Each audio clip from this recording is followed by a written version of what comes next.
O essencialista. A sabedoria da vida consiste em eliminar o que não é essencial. Sam Elliott é um competente executivo do Vale do Silício que se viu sobrecarregado depois que sua empresa foi adquirida por outro grupo maior e mais burocrático. Ele estava decidido a se sair bem em seu novo papel. Então, sem pensar direito, disse sim a muitos pedidos. Como resultado, passava o dia inteiro correndo de uma reunião para outra, tentando atender a todos e cumprir todas as tarefas. Conforme o estresse aumentava, a qualidade de seu trabalho caía. Era como se estivesse se dedicando mais justamente às atividades menos importantes. Em consequência disso, seu desempenho se tornou insatisfatório para si mesmo e decepcionante para aqueles que ele tanto queria agradar. No meio dessa frustração, a empresa o procurou e lhe ofereceu um plano de aposentadoria precoce. Mas, com 50 e poucos anos, ele não tinha o mínimo interesse em parar de trabalhar. Chegou a pensar em abrir uma empresa de consultoria, ou então em atuar como consultor freelancer para seu empregador atual. Mas nenhuma dessas opções lhe pareceu muito atraente. Então ele procurou um coach que lhe deu um conselho surpreendente. Fique, mas faça o que faria como consultor, e nada mais. E não conte nada a ninguém. Em outras palavras, o mentor o aconselhou a só fazer o que considerasse essencial e ignorar todo o resto que lhe pedisse. O executivo seguiu o conselho. Comprometeu-se a reduzir sua participação em atividades burocráticas, dia após dia. Começou a dizer não. Passou a avaliar os pedidos com base no seguinte critério: será que consigo atender a esse pedido com o tempo e os recursos de que disponho? Quando a resposta era não, ele se recusava a atender a solicitação. Ficou agradavelmente surpreso ao descobrir que, embora a princípio parecessem um pouco desapontadas, as pessoas pareciam respeitar sua franqueza. Estimulado por essas pequenas vitórias, ele foi um pouco mais além. Agora, quando lhe faziam um pedido, ele o analisava usando critérios mais exigentes. Essa é a coisa mais importante que eu deveria fazer com meu tempo e meus recursos neste momento? Se não conseguisse responder sim categoricamente, não executava a tarefa. E mais uma vez, para sua imensa satisfação, embora no início ficassem decepcionados, logo os colegas passaram a respeitá-lo mais, e não menos, pela recusa. Ainda mais encorajado, passou a aplicar esse critério seletivo a tudo, não só a pedidos diretos. Antes, ele sempre se oferecia para realizar apresentações ou tarefas que surgiam de última hora. Agora dava um jeito de não ser convocado. Costumava ser um dos primeiros a responder a um e-mail com vários copiados. Agora apenas lia e deixava que os outros tomassem a dianteira. Parou de participar de teleconferências das quais só alguns minutos lhe interessariam. Deixou de comparecer à reunião informativa semanal, porque não precisava dos dados que seriam expostos. Não ia mais às reuniões se não tivesse alguma contribuição direta a dar. Entendeu que só o fato de ter sido convidado não era razão suficiente para comparecer. A princípio, pareceu uma atitude individualista, mas ao ser seletivo, Sam obteve mais espaço para si, e nessa brecha encontrou liberdade criativa. Agora ele concentrava seus esforços num projeto de cada vez. Era capaz de planejar meticulosamente. Conseguia prever barreiras e começar a remover obstáculos. Em vez de correr para lá e para cá, tentando fazer tudo, finalizava apenas os itens essenciais. A nova dedicação a fazer o que era de fato importante e eliminar todo o resto o fez recuperar a qualidade do seu trabalho. Em vez de avançar apenas 1 milímetro em 1 milhão de direções, ele começou a dar um imenso impulso rumo à realização do que era verdadeiramente vital. Ele continuou assim durante vários meses. Descobriu de imediato que, além de render mais no trabalho, à noite ele ainda tinha mais tempo para aproveitar em casa. Recuperei a vida familiar. Consigo chegar em casa numa hora decente, disse. Hoje, em vez de ser escravo do celular, ele o deixa desligado nas horas vagas. Vai para a academia, sai para jantar fora com a mulher. Para sua grande surpresa, A experiência não teve repercussões negativas. Ele não foi punido nem criticado pelo chefe. Os colegas não se ressentiram, pelo contrário. Como sempre, ficou apenas com os projetos que eram significativos para ele e realmente úteis para a empresa, eles passaram a respeitar e valorizar seu trabalho, que voltou a ser recompensador. Sua avaliação de desempenho melhorou muito e ele acabou recebendo um dos maiores bônus de toda a sua carreira. Nesse exemplo está a proposta de valor básica do essencialismo. Só quando nos permitimos parar de tentar fazer tudo e deixar de dizer sim a todos, é que conseguimos oferecer nossa contribuição máxima, aquilo que realmente importa.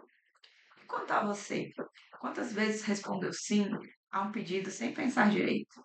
Quantas vezes se arrependeu de ter se comprometido a fazer alguma coisa sem entender por que aceitou a tarefa?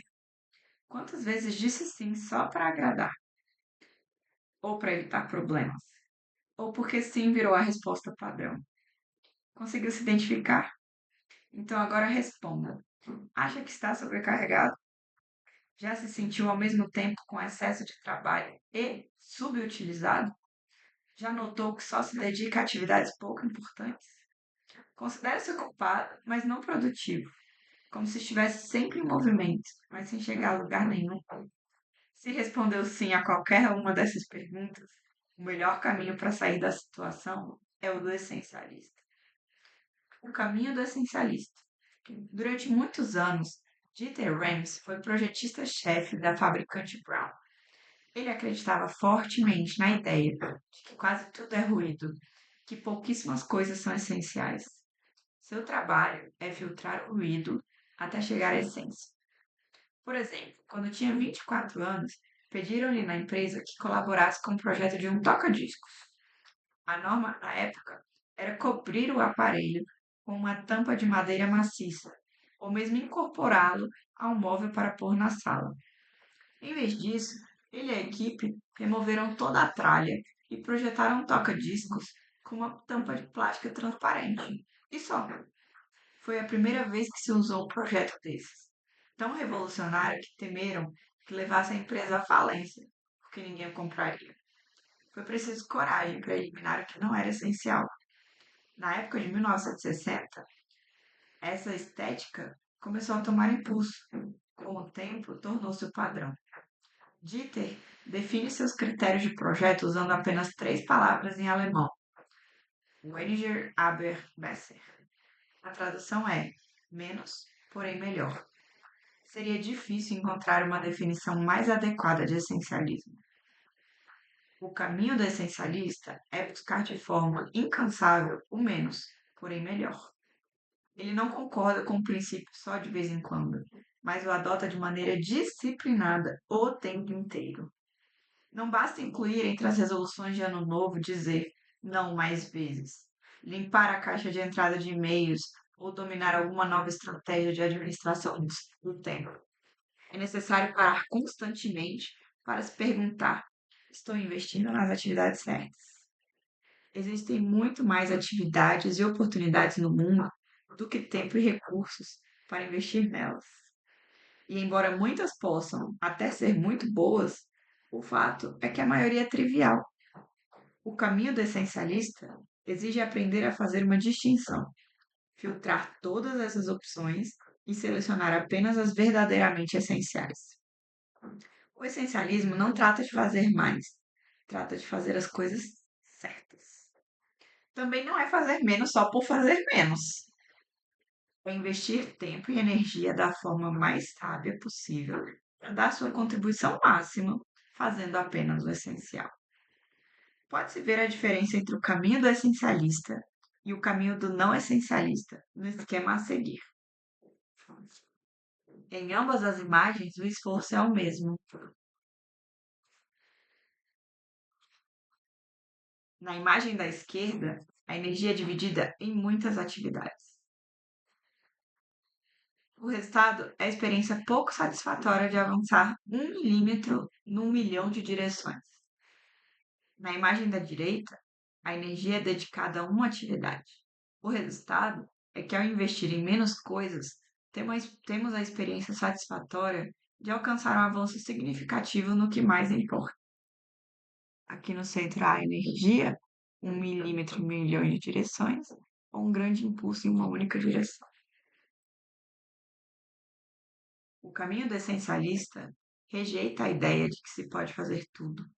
Em vez disso, exige pesar bem as opções e tomar decisões difíceis. Em muitos casos, possibilita tomar decisões únicas que resolvem 1000 decisões futuras e assim não se exaurir fazendo as mesmas perguntas várias vezes. O caminho do essencialista segue um propósito, não segue o fluxo. Em vez de escolher reativamente, o essencialista distingue de maneira deliberada as poucas coisas vitais das muitas triviais. Elimina o que não é essencial e depois remove obstáculos para que o essencial tenha passagem livre. Em outras palavras, o essencialismo é uma abordagem disciplinada e sistemática para determinar onde está o ponto máximo de contribuição, de modo a tornar sua execução algo que quase não demanda esforço. O modelo. O não essencialista pensa: tudo para todos. Tenho que fazer, tudo é importante, como dar conta de tudo. O essencialista pensa: menos, porém melhor. Escolho fazer. Apenas poucas coisas realmente importam. Do que abrir mão? O não essencialista faz a busca indisciplinada por mais. Reage ao que é mais urgente. Diz sim sem pensar direito. Tenta forçar a execução na última hora. O essencialista faz a busca disciplinada por menos. Faz uma pausa para discernir o que realmente importa. Diz não a tudo, menos ao essencial. Remove obstáculos para tornar a execução fácil. O não essencialista obtém. Ele leva uma vida que não satisfaz. Aceita tarefas demais e o trabalho deixa a desejar. Sente-se sem controle. Não sabe se as coisas certas foram feitas. Sente-se exausto e sobrecarregado. O essencialista obtém. Leva uma vida que tem significado. Escolhe com cuidado para fazer um excelente trabalho. Sente-se no controle. Faz as coisas certas. Sente alegria na jornada. O caminho do essencialista leva ao controle sobre as próprias escolhas e a um novo nível de sucesso e significado. Nele, aproveitamos a viagem e não apenas o destino. Apesar de todos esses benefícios, este não é o caminho mais escolhido. Existem forças demais conspirando para nos impedir de aplicar a busca disciplinada por menos, porém melhor. E talvez seja por isso que muitos acabam no caminho mal direcionado do não essencialista. O caminho do não essencialista. Num dia claro de inverno na Califórnia, minha mulher Ana deu à luz a nossa querida filha. Ela estava radiante. No entanto, aquele que deveria ser um dos dias mais serenos e felizes da minha vida estava sendo muito tenso. Enquanto nossa bebê se aninhava nos braços da minha mulher no quarto do hospital, eu falava ao telefone, abria e-mails e me sentia pressionado para comparecer a uma reunião com clientes. Meu colega escrevera: sexta-feira, entre 13 e 14 horas, é uma péssima hora para ter filhos, porque preciso que você vá a uma reunião com o X. Embora eu tivesse quase certeza, ou pelo menos torcesse por isso, de que o e-mail foi escrito de brincadeira, ainda me senti obrigada a ir. Instintivamente, eu sabia o que fazer. Aquele era o momento de ficar com a minha esposa e minha filha recém-nascida. Porém, quando me perguntaram se eu pretendia comparecer à reunião, respondi com toda a convicção possível: sim. Para minha vergonha, deixei as duas no hospital e fui. Depois, meu colega disse: o cliente vai respeitá-lo por decidir estar aqui. Mas a expressão dos executivos quando cheguei não transmitiu respeito. Na verdade, refletiu o que eu sentia.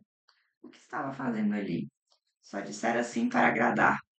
E com isso, prejudicar a minha família, minha integridade e até o relacionamento com o cliente. No final das contas, a reunião não deu em absolutamente nada, mas mesmo que tivesse dado, não há dúvida de que seria um mau negócio. Para deixar todo mundo feliz, sacrifiquei o mais importante. Depois de refletir a respeito, aprendi esta importante lição. Se não estabelecermos prioridades, alguém fará isso por nós. Essa experiência renovou meu interesse, leia-se, obsessão incansável, em entender por que pessoas inteligentes fazem escolhas equivocadas na vida pessoal e na profissional. Por que preferimos utilizar muito pouco toda a capacidade que temos? Como realizar escolhas de maneira a aproveitar melhor o nosso potencial e o das pessoas por toda parte?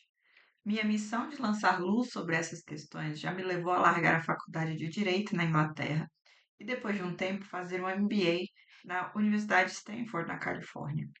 Esse processo me motivou a passar mais de 2 anos colaborando com o livro Multiplicadores e acabou me inspirando a abrir uma empresa de estratégia e liderança no Vale do Silício, onde desenvolvo uma parceria com pessoas extremamente capazes das organizações mais interessantes do planeta, ajudando-as a seguir o caminho do essencialista. No trabalho, vi gente do mundo inteiro consumida e sobrecarregada pelas pressões do cotidiano. Fui coach de profissionais bem-sucedidos, entre aspas, que sofriam em silêncio pela dor de tentar desesperadamente fazer tudo, agora com perfeição. Vi pessoas encurraladas por gerentes controladores, sem saber que não precisavam, entre aspas, fazer todos os serviços inúteis e pouco reconhecidos que são exigidos delas. E trabalhei incansavelmente para entender por que tantos indivíduos brilhantes, inteligentes e capazes continuam presos às garras fatais do que não é essencial. O que descobri me surpreendeu. Prestei serviços para um executivo bastante motivado, que entrou muito jovem no ramo da tecnologia e adorava o que fazia. Ele me contou que logo no início foi recompensado por seu conhecimento e sua paixão, com inúmeras oportunidades. Ansioso para aproveitar o sucesso, continuou a ler o máximo possível e a buscar tudo o que podia com entusiasmo. Quando o conheci, era hiperativo e tentava aprender tudo e fazer tudo. Parecia que encontrava uma nova obsessão a cada dia, às vezes a cada hora. No processo, perdeu a capacidade de discernir as poucas coisas vitais entre as muitas triviais. Tudo era importante. Como consequência, foi ficando cada vez mais sobrecarregado, avançando 1 milímetro num milhão de direções. Trabalhava demais e era subutilizado. Foi quando desenhei para ele a imagem à esquerda no esquema da página 14. Ele a fitou por muitíssimo tempo, num silêncio nada característico. Depois disse, com uma boa pitada de emoção: Essa é a história da minha vida. Em seguida, desenhei a imagem à direita. O que aconteceria se conseguíssemos identificar uma única coisa que você poderia fazer para dar sua contribuição máxima? Indaguei. Ele respondeu com sinceridade: Ótima pergunta. Na verdade, muita gente ambiciosa e inteligente tem razões perfeitas e legítimas para achar difícil responder essa pergunta. Uma delas é que em nossa sociedade somos punidos pelo bom comportamento, dizer não, e recompensados pelo mau comportamento, dizer sim. O primeiro costuma soar estranho na hora em que é dito, o segundo é comemorado. Isso leva ao que chamam de paradoxo do sucesso, que pode ser resumido em 4 fases previsíveis. Primeira fase: quando realmente temos clareza de propósito, conseguimos ter sucesso nas iniciativas. Segunda fase: quando temos sucesso, conquistamos a fama de ser a pessoa que resolve. Somos vistos como alguém que está sempre a postos quando necessário e cada vez nos apresentam mais opções e oportunidades. Terceira fase: o aumento de opções e oportunidades, que na verdade significa mais exigência sobre o nosso tempo e nossa energia, leva à dispersão do esforço. Quando isso acontece, ficamos muito sobrecarregados. Quarta fase: acabamos nos afastando do que deveria ser nosso nível máximo de contribuição. O efeito do sucesso destrói a própria clareza, que a princípio nos levou a alcançá-lo. É curioso que a busca pelo sucesso possa ser um catalisador do fracasso. Em outras palavras, o sucesso pode nos impedir de nos concentrarmos nas coisas essenciais, que antes de qualquer outra coisa, produzem o sucesso. Podemos ver isso por toda parte. No livro Como os Gigantes Caem, Jim Collins examina o que deu errado com empresas que desmoronaram e antes eram supervalorizadas em Wall Street. Ele constata que, em muitos dos casos, cair na busca indisciplinada por mais foi uma razão fundamental do fracasso. Isso vale tanto para as empresas quanto para as pessoas que trabalham nelas. Mas por quê? Porque o não essencialismo está por toda parte. Várias tendências se combinaram para criar um desastre não essencialista. Eis algumas delas. 1. Opções demais. Todos observamos na última década o aumento exponencial de opções relativas a quase tudo. No entanto, mesmo no meio desse aumento, e talvez por causa dele, perdemos de vista as coisas mais importantes. Como disse Peter Drucker, daqui a algumas centenas de anos, quando a história do nosso tempo for escrita de um ponto de vista de longo prazo, é provável que, para os historiadores, o acontecimento mais transformador não seja a tecnologia, a internet, nem o comércio eletrônico. Será a mudança sem precedentes da condição humana. Pela primeira vez, um número substancial e crescente de pessoas tem opção, e a sociedade está totalmente despreparada para lidar com isso. Em parte, estamos despreparados porque, como nunca antes, a preponderância das escolhas sobrepujou nosso poder de administrá-las. Perdemos a capacidade de filtrar o que é importante e o que não é. Segundo os psicólogos, trata-se da fadiga decisória. Quanto mais escolhas somos forçados a fazer, mais a qualidade das decisões se deteriora. Excesso de pressão social. Não foi só o número de escolhas que aumentou exponencialmente, mas também a força e o número de influências externas sobre as decisões. Embora muito já tenha sido dito e escrito a respeito de como estamos hiperconectados e a distração que essa sobrecarga de informações pode causar, a questão maior é que essa capacidade de conexão aumentou a força da pressão social. A tecnologia nos aproximou muito mais das opiniões alheias sobre o que deveríamos focalizar. Não é apenas sobrecarga de informações, é sobrecarga de opiniões. A ideia de que podemos ter tudo. A ideia de que podemos ter e fazer tudo não é nova. Esse mito tem sido pregado há tanto tempo que acredito que praticamente todo mundo que está vivo hoje foi contaminado por ele. Ele é vendido na publicidade, defendido nas empresas e incorporado a descrições de cargos que mostram listas imensas de habilidades exigidas. Também está embutido nas matrículas das universidades americanas, que exigem dezenas de atividades extracurriculares. A novidade é que hoje, época em que as opções e expectativas se ampliaram de forma significativa, esse mito é ainda mais prejudicial. O resultado é gente estressada que tenta encaixar mais atividades ainda numa vida já sobrecarregada. Isso cria ambientes corporativos em que se fala do equilíbrio entre vida pessoal e profissional. Mas onde se espera que os funcionários estejam à disposição do celular 24 horas por dia, 7 dias por semana, e leva a reuniões onde se discutem até 10 prioridades máximas? A palavra prioridade deveria significar a primeiríssima coisa, a mais importante. No século XX, pluralizamos o termo e começamos a falar em prioridades. De forma ilógica, raciocinamos que, mudando a palavra, conseguiríamos modificar a realidade. Daríamos um jeito de conseguir várias primeiras coisas. E, atualmente, empresas e indivíduos tentam fazer exatamente isso. Mas quando muitas tarefas são prioritárias, parece que na verdade nenhuma é. Quando tentamos fazer tudo e ter tudo, nos vemos realizando concessões que nunca fariam parte de nossa estratégia intencional. Se não escolhemos conscientemente no que concentrar nosso tempo e nossa energia, os outros, chefes, colegas, clientes e até a família, escolhem por nós e logo perdemos de vista tudo o que é significativo.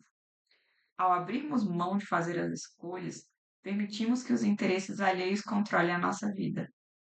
Certa vez, uma enfermeira australiana chamada Bronnie Ware, que cuidava de pacientes em estágio terminal, Resolveu registrar os arrependimentos que mais ouvia dos doentes. No topo da lista estava: queria ter tido a coragem de levar uma vida significativa para mim, não a vida que os outros esperavam que eu levasse. Para conquistar isso antes que seja tarde, não basta dizer não aleatoriamente. É preciso eliminar de forma intencional, deliberada e estratégica o que não é essencial. E além de se livrar de desperdícios óbvios de tempo, também não aproveitar algumas ótimas oportunidades.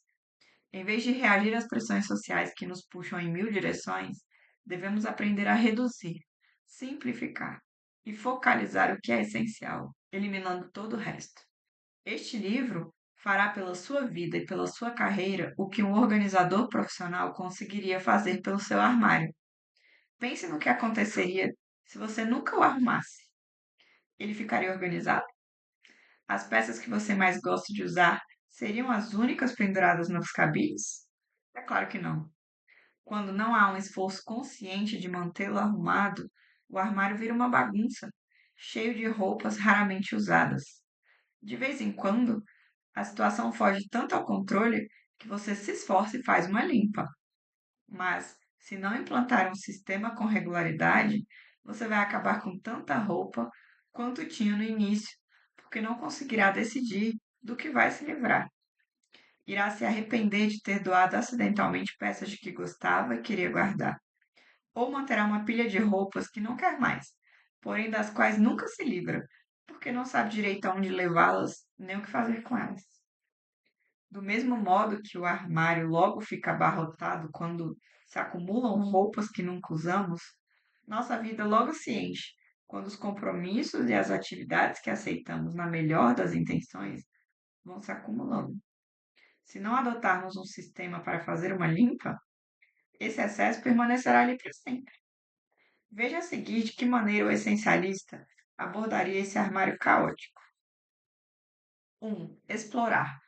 Em vez de indagar, será que vou usar isto algum dia? Faça perguntas mais exigentes e disciplinadas. Eu realmente amo essa peça? Ela me deixa incrível? Uso isso com frequência? Se a resposta for não, eis um candidato à eliminação. Na vida pessoal ou profissional, o equivalente a separar as roupas é questionar qual dessas atividades ou iniciativas oferece a maior contribuição possível para a minha meta. A primeira parte deste livro vai ajudá-la a perceber quais são essas atividades promissoras. 2. Eliminar. Digamos que você tenha dividido as roupas em pilhas do tipo manter e descartar, mas está mesmo disposto a pôr a segunda pilha numa sacola para doá-la? Estudos verificaram que tendemos a dar às coisas que possuímos um valor maior do que têm e, portanto, achamos mais difícil nos livrar delas. Para decidir, faça a pergunta decisiva: se eu ainda não tivesse essa peça, quanto estaria disposto a pagar por ela? Geralmente, essa reflexão resolve. Aproveitando o raciocínio, não basta imaginar quais atividades e iniciativas não dão a máxima contribuição possível para a sua meta. Ainda é preciso eliminá-las ativamente. A segunda parte deste livro vai lhe mostrar como se livrar do que não é essencial e, além disso, como fazê-lo de modo a inspirar respeito em seus colegas, chefes e clientes. 3. Executar. Para o armário permanecer arrumado, será preciso criar uma rotina regular. Separe uma sacola grande para os itens que for jogar fora. Informe-se a respeito da localização do bazar ou da instituição que receberá as roupas e reserve um horário na sua agenda para passar lá. Em outras palavras, depois de verificar quais atividades e iniciativas deve manter, aquelas que lhe permitem dar seu nível máximo de contribuição, é preciso ter um sistema que requeira o mínimo possível de trabalho para que você consiga pôr as suas intenções em prática. Com este livro, você aprenderá a criar um processo em que fazer o essencial quase não exige esforço. É claro que a vida não é estática, como as roupas do armário, que simplesmente ficam onde estão depois que as largamos lá pela manhã. Roupas novas chegam o tempo todo ao armário da vida. Novas demandas ao nosso tempo. Imagine se cada vez que abrisse o armário você notasse que alguém enfiou novas peças lá dentro. Se toda vez que o esvaziasse pela manhã descobrisse à tarde, estava lotado de novo. Infelizmente, a vida de muita gente é assim. Quantas vezes você começou o seu dia de trabalho com tudo planejado e às 10 da manhã percebeu que já estava atrasado para dar conta de tudo? Ou redigiu uma lista de afazeres pela manhã e notou, quase na hora de ir embora, que a lista tinha ficado muito maior? Quantas vezes esperou com ansiedade pelo fim de semana, tranquilo em casa com a família, e descobriu no sábado de manhã que havia uma porção de pendências para resolver, compromissos dos, compromissos dos filhos e calamidades imprevistas. Mas há boas notícias: isso tem solução. O essencialismo consiste em criar um sistema para cuidar do armário da vida. Não se trata de um processo que realizamos uma vez por ano, por mês ou por semana. É a disciplina que aplicamos toda vez que precisamos tomar uma decisão e devemos escolher entre dizer sim ou recusar educadamente. É um método para abrir mão de muitas coisas boas, por mais difícil que seja, e ficar com as poucas coisas extraordinárias.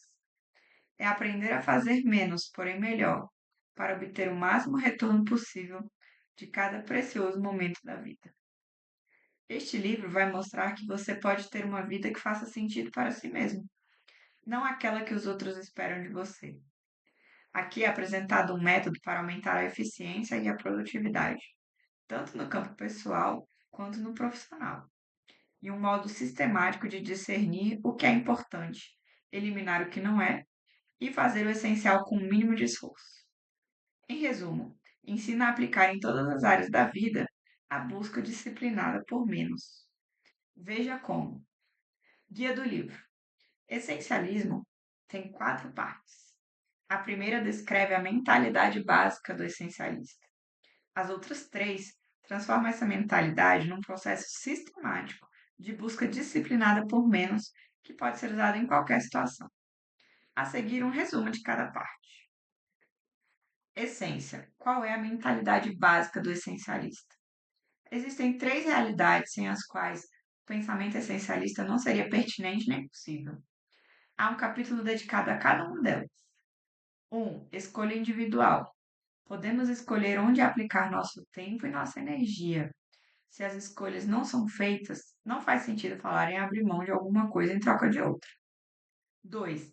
A prevalência do ruído. Quase tudo é ruído. Pouquíssimas coisas têm valor excepcional. Essa é a justificativa para investir tempo em descobrir o que é mais importante. Como algumas coisas são importantíssimas, vale a pena o esforço de distingui-las. 3. A realidade de perder para ganhar. Não podemos ter tudo nem fazer tudo. Se pudéssemos, não haveria razão para avaliar e eliminar opções. Assim que aceitamos que é preciso abrir mão de algo, paramos de indagar.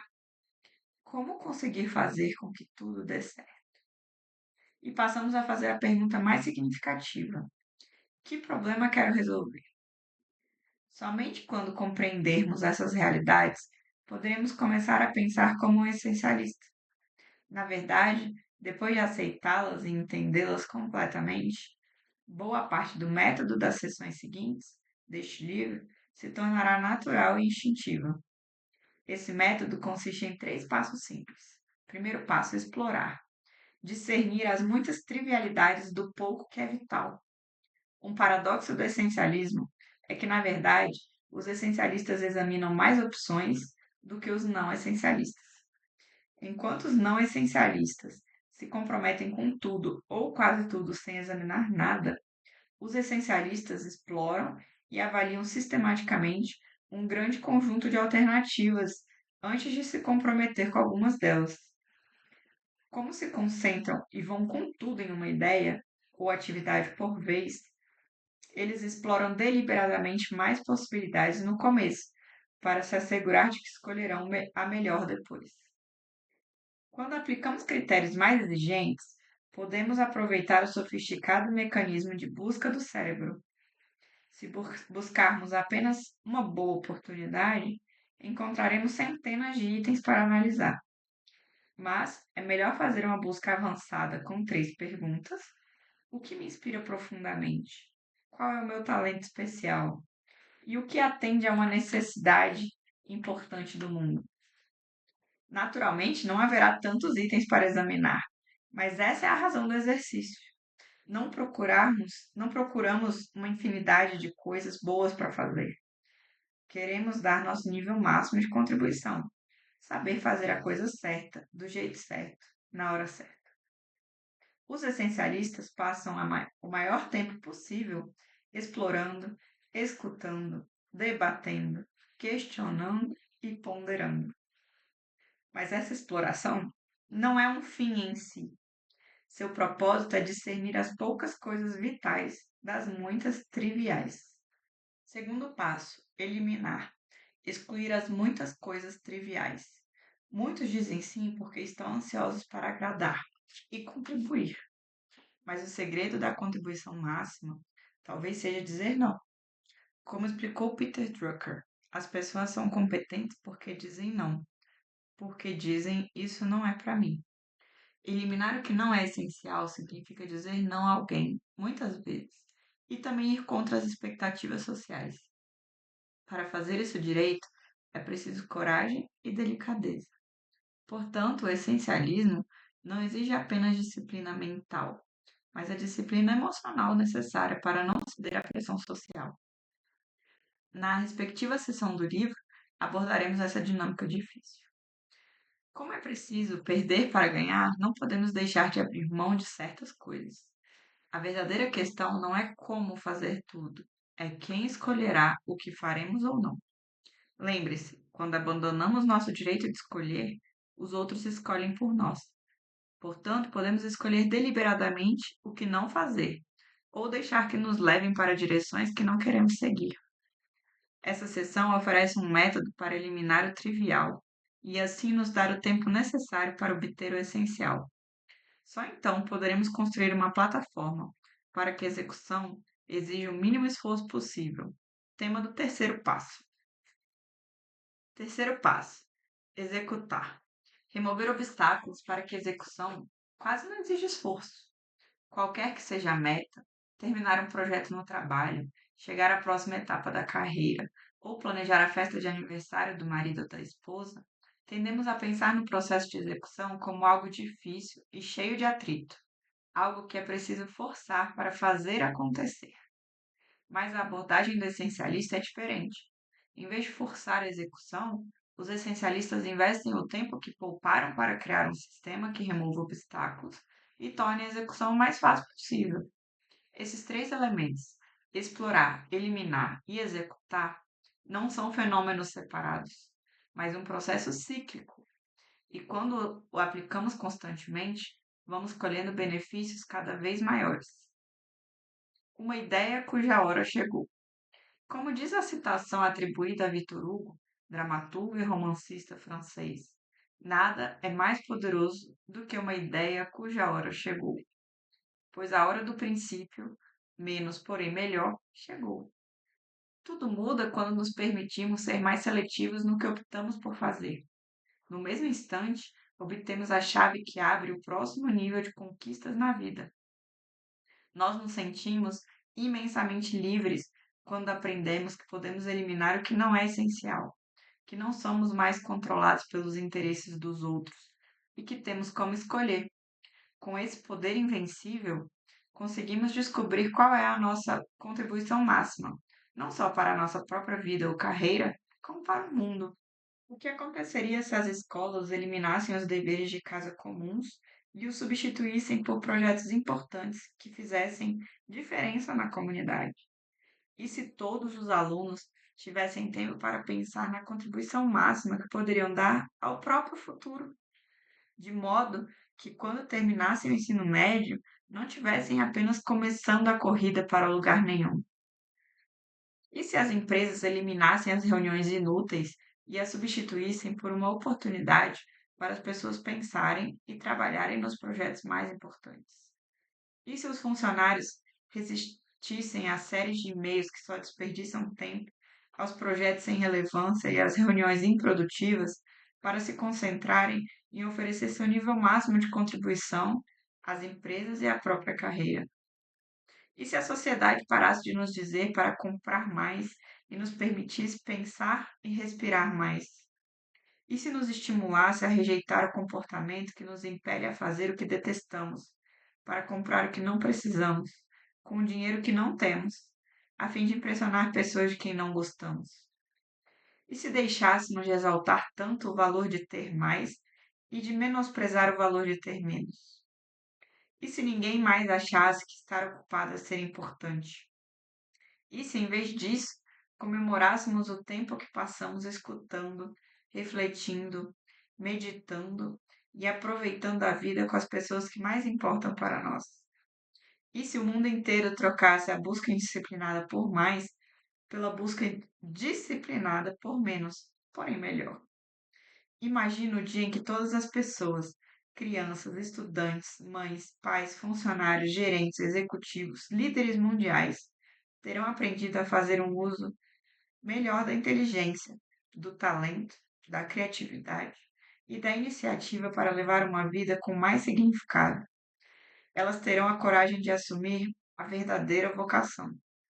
Se é difícil conseguir a determinação necessária para seguir o caminho certo, vale a pena refletir sobre a brevidade da vida e o que queremos realizar no pouco tempo que nos resta. Como escreveu a poeta Mary Oliver, diga-me o que planeja fazer com sua vida única, fantástica e preciosa. Desafio o leitor a parar mais vezes para se fazer essa pergunta. Desafio o leitor aqui e agora a se comprometer a abrir espaço para desfrutar o essencial. Acha que se arrependerá por um segundo de uma decisão dessas? Acha provável que algum dia você acorde e diga: gostaria de ter sido menos fiel a mim mesmo e de ter feito todas as coisas não essenciais que os outros queriam que eu fizesse? Este livro não está propondo a volta a alguma época mais simples. Não fala em parar de usar e-mails, nem de se desligar da internet, nem de viver como um eremita. Isso seria andar para trás. Essencialismo trata de aplicar o princípio menos, porém melhor, ao modo como levamos a vida, agora e no futuro. Assim, desafio o leitor a ser mais sábio do que fui no dia em que minha filha nasceu. Tenho muita confiança no bem que virá de uma decisão dessas. Basta imaginar o que aconteceria ao mundo se todas as pessoas eliminassem uma atividade boa, mas banal, e a substituíssem por algo verdadeiramente essencial. Quando você estiver no fim da vida, talvez ainda se arrependa de algumas coisas, mas é improvável que buscar o caminho do essencialista seja uma delas. Se estiver disposto a se conhecer melhor e tomar agora a decisão de ser fiel aos seus maiores interesses, para não se arrepender mais tarde, então você está pronto para trilhar o caminho do essencialista.